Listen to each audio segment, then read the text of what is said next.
কিন্তু এদেশের জনগণের বিচক্ষণতার কাছে ভারতের ষড়যন্ত্রের পরাজয় নিশ্চিত হয়েছে। শৃঙ্খলা পরিস্থিতি এখনো পর্যন্ত নিয়ন্ত্রণ করা সম্ভবপর হয়নি।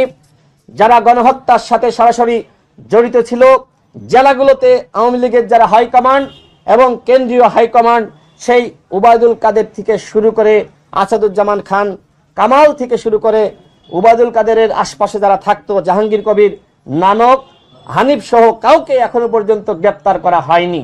আমরা দেখেছি আরাফাতের আটককে কেন্দ্র করে নাটক মঞ্চায়ন করা হয়েছে। আমরা দেখেছি হাসান মাহমুদের আটককে কেন্দ্র করে নাটক মঞ্চায়ন করা হয়েছে। সেনাবাহিনীর পক্ষ থেকে বলা হয়েছিল 626 জন সেনা হেফাজতে রয়েছে। এখনো পর্যন্ত অন্তর্বর্তীকালীন সরকারের মাননীয় প্রধান উপদেষ্টা সেই 626 জনের তালিকা প্রকাশ করেননি।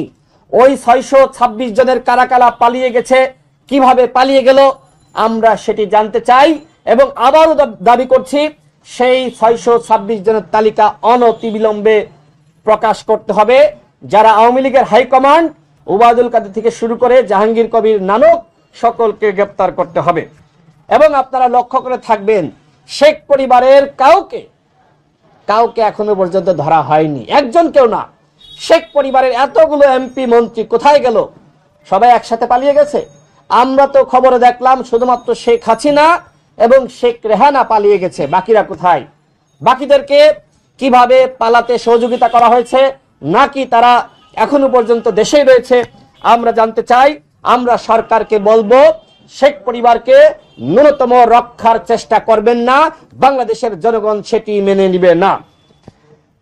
পুলিশ প্রশাসন থেকে শুরু করে সরকারের সকল স্তরে আওয়ামী সুবিধাভোগীদের দ্বারা ষড়যন্ত্র ও রদবদলের নামে তাদের পুনর্বাসন করা হয়েছে। বিচারের আগে আওয়ামী লীগের সাংগঠনিক কার্যক্রম তারা পরিচালনা করতে পারবে কি পারবে না, সে বিষয়ে সরকারের একজন উপদেষ্টা এক এক রকম বক্তব্য প্রদান করেছেন। আমরা দেখেছি সরকারের একজন উপদেষ্টা আসিফ মাহমুদ, তিনি গণমাধ্যমের সামনে সংবাদ সম্মেলন করে তিনি বলেছিলেন, বিচারের আগে আওয়ামী লীগ সাংগঠনিক কার্যক্রম পরিচালনা করতে পারবে না। আমরা এটিকেই মনে করেছিলাম যে আওয়ামী লীগকে হয়তো নিষিদ্ধ করা হচ্ছে।